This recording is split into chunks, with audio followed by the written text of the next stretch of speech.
जब हवा में एकदम बहुत सी खुशबुएं फैल जाएं, तो मैं समझ जाती हूँ कि मेरे आसपास कहीं चश्मान खड़ी है। लेकिन ये तो बात ठीक नहीं बेटा कि तुम हवा की तरह आओ और चुपके से चली जाओ। क्या कहना चाहती थी तुम?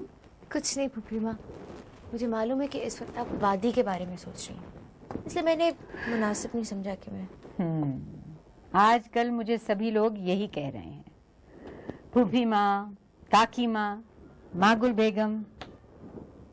आजकल तो आप वादी के झंझटों में फंसी हुई हैं, हमसे तो बात ही नहीं करती।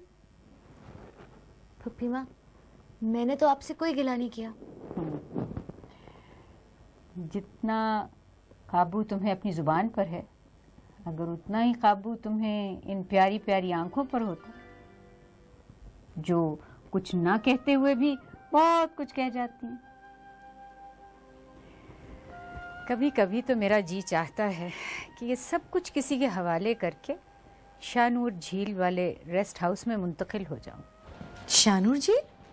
हाँ, तुम्हारे फुफ्फा को यहाँ की 2 जगह बहुत पसंद थी। जब शागुल पैदा हुआ तो उन्होंने कहा कि मैं ग्लेशियर पर रिजॉर्ट बनाऊंगा, और जब शाहनूर आया तो वादी की झील का नाम शाहनूर रख दिया। मैंने उनकी दोनों ख्वाहिशें पूरी कर दी।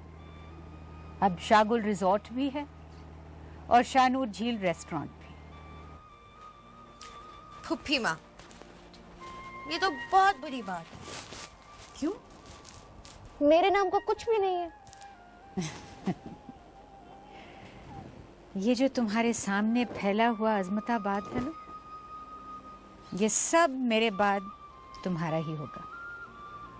और वो जो आलीशान होटल बनवा रही हूँ, उसका भी नाम होटल चश्मान होगा।